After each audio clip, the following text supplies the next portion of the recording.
Assalamualaikum warahmatullahi wabarakatuh. Salam sejahtera buat kita semua. Om Santiastu. Salam kebaikan dan salam kebajikan. Para sahabat dan teman-teman, hari ini kita habis beracara atau sidang pakai telekonferensi dengan suasana pandemi COVID-19 ini.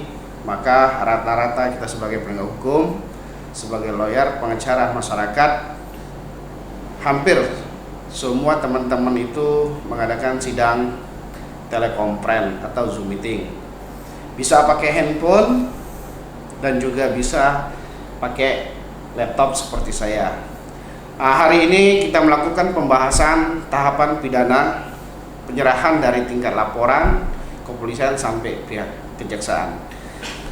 Di sini bermacam-macam, terkadang teman-teman masih banyak salah sistemnya pemahaman.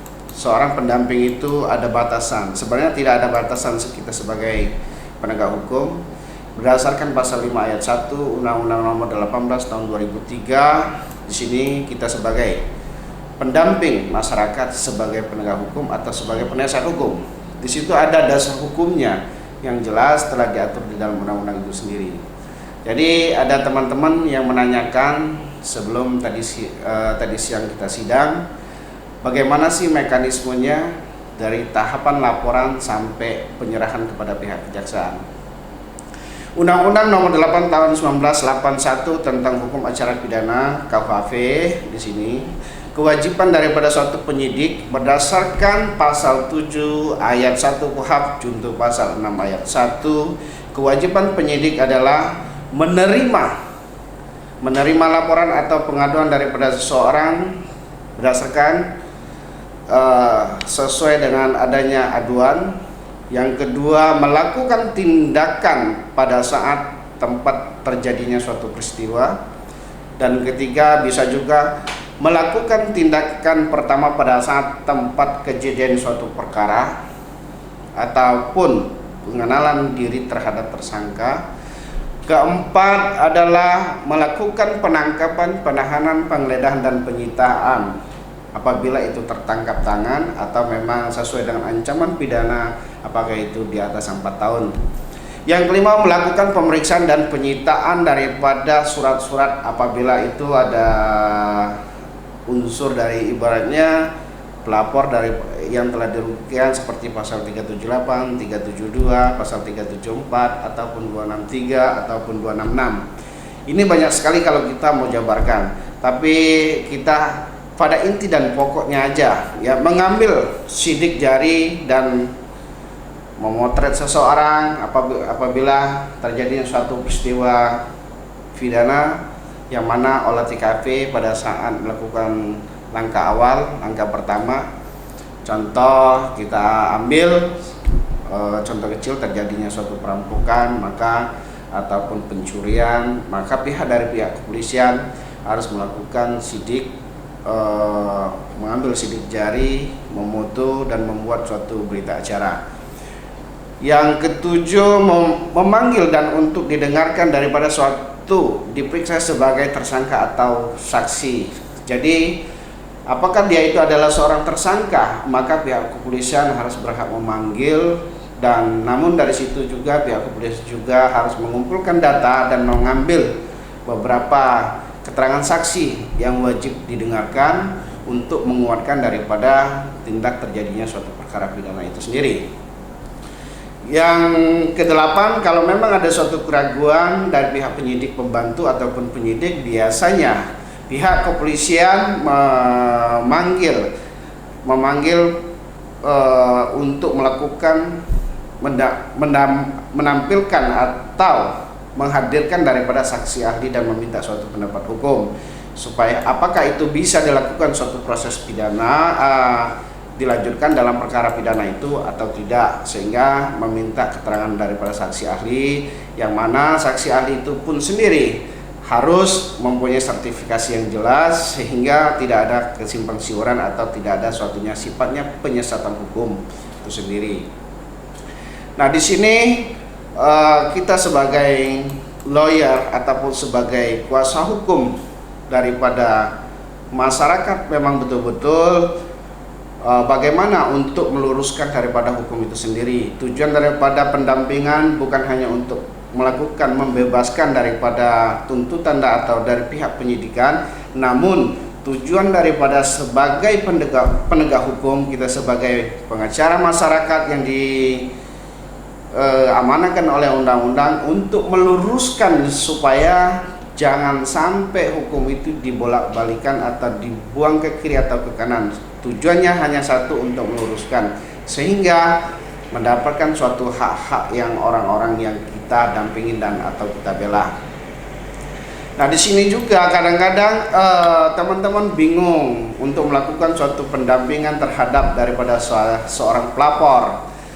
Kadang-kadang hak-hak pelapor juga dirampas oleh pihak penyidikan. Maka itulah tujuan daripada kita sebagai penegak hukum mengingatkan kepada teman-teman kita dan rekan-rekan kita kepada pihak penyidik untuk bagaimana supaya hak-hak yang kita dampingin dapat terpenuhi. Supaya kenapa? Tujuannya semua yang akan disampaikan oleh hak-hak pelapor ataupun seorang pelapor atau telapor itu dapat diakomodir oleh pihak penyidik supaya memberikan gambaran ataupun pandangan kepada pihak penyidik itu sendiri. Di sini saya minta kepada teman-teman, namanya kita sebagai kuasa hukum, sebagai pendamping masyarakat, terutama teman-teman yang ada di daerah di bidang lembaga aliansi Indonesia, baik tingkat DPD, DPC dan Dipira, bagaimana apabila terjadi adanya suatu laporan pihak masyarakat kepada ke kantor kita agar dapat menindaklanjuti daripada laporan itu, maka kita betul-betul harus profesional. Jangan sampai bahwa kita ini adalah lembaga yang dapat dipandang oleh sebelah mata. Sebab kita jaga nama suatu kebesaran, ketua kita, ketua pembina kita, penanggung jawab kita. Kita di sini adalah sebagai penegak hukum dan sebagai pembantu dan memperjuangkan hak-hak masyarakat yang ada di kawasan Nusantara Republik Indonesia ini.